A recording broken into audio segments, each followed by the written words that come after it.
Good morning again. Just a couple things before I get started. I'm going to do a short lecture on blood vessels here, veins.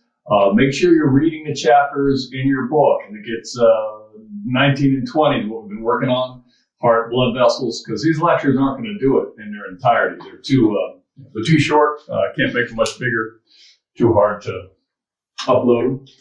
So, do your reading. Make sure you do the Learn Smarts. And I will probably have a quiz posted beginning of next week over the electrical characteristics of the heart, as well as blood vessels and, EKGs, that sort of thing. And I'm going to put a couple more Learn Smarts up as well, and probably one virtual lab just to get you a little more used to it. It'll be a pretty simple one. The third one's a little trickier, but the last couple should be easy. All right. We were looking at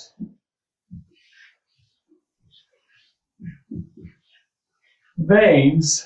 Take a minute to look at veins, and I might pop back and do a little bit with capillaries. But veins, again, remember, they're the return tubes. They take the blood once it's passed through the tissues, return it to the heart. Characteristic of veins, very low pressure. Again, all the resistance passing through the arterioles and the capillaries, pressure drops tremendously. Pressure of veins is very low, maybe 10 millimeters of mercury or less. It's not a lot of pressure. Now, here's one of the problems. If you imagine, let's say this is a vein in your leg. There. That's your foot, leg. That blood, once it passes through the capillaries down there in your foot somewhere, it now has to return all the way back up, several feet to your heart. The problem is there's not enough pressure in those veins by itself to push them up. It would just tend to pull down there, and it would reduce venous return. Legs would get all swollen, that sort of thing. So there are a couple of mechanisms in veins to help aid what are referred to as venous return. That is blood, as the name implies, moving back to the heart. And one of the things you'll notice in veins, particularly of the appendages, there are a series of one-way valves. That endothelial layer, that tunica interna, forms a bunch of one-way valves. They look a little bit like semilunar valves, not terribly complicated, just little flaps. But the idea is they will allow the blood to move up towards the heart, which is up here somewhere.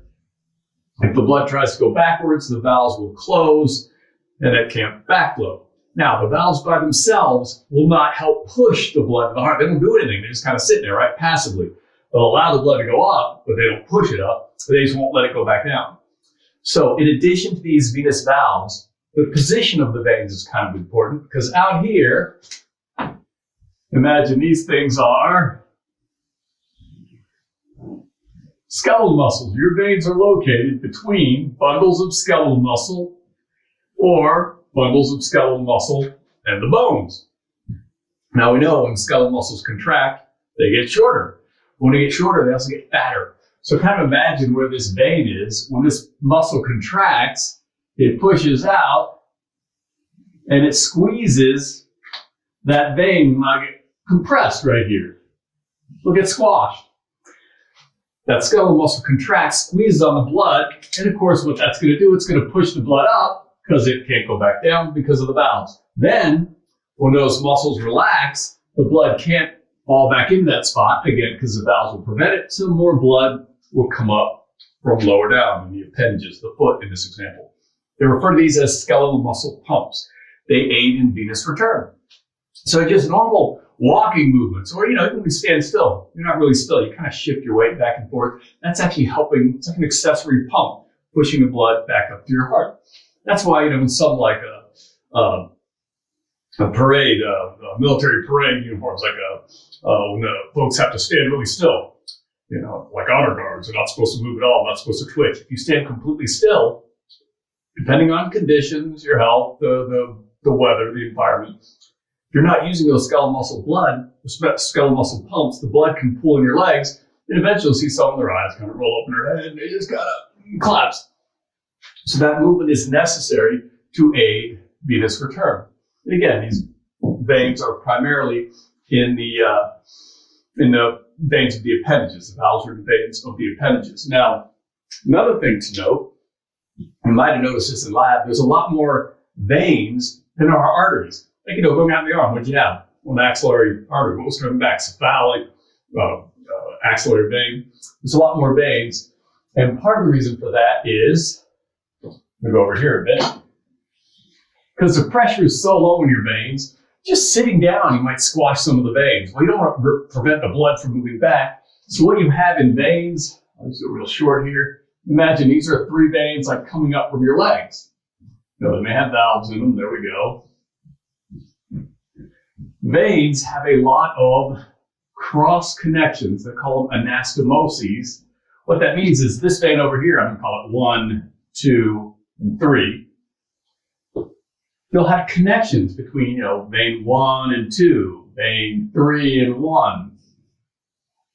These connections are called anastomoses. What they do, if one of these veins is blocked because you're sitting on it or something, or there's pressure applied to that area, you know, like these in your hand, you can squeeze one.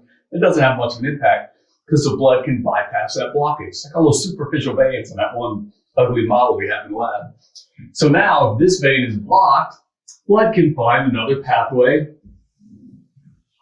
back to the heart. It's a way to get this low pressure blood moving, even if you've compressed the vein or just because of your position or you're sitting down or something, it'll find a way around that blockage.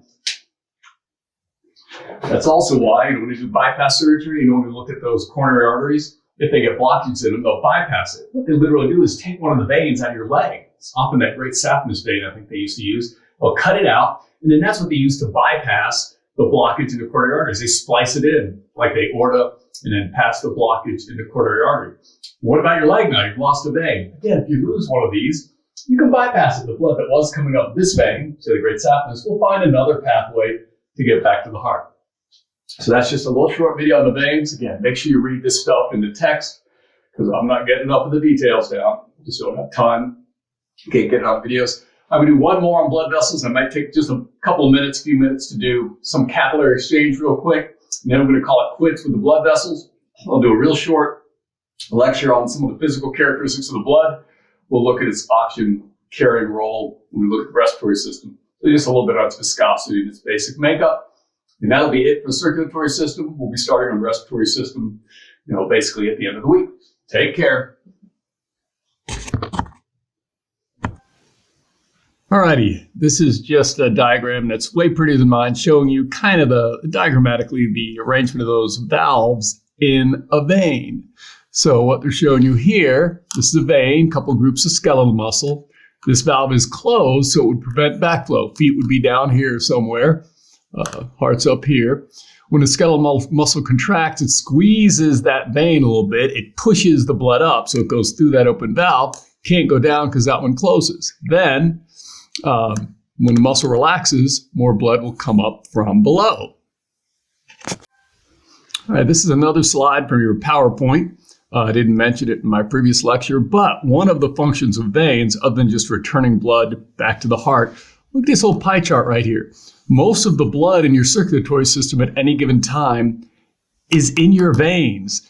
They act as a reservoir to hold blood. If you actually need blood because, you know, blood pressure is dropping, you're hemorrhaging or something, there is a little bit of smooth muscle in the walls of the veins that can contract to actually force blood back to the heart, increasing venous return, increasing cardiac output and blood flow. Now, they do have much less muscle than arteries, but they do have some. But again, another function of veins, an important venous reservoir.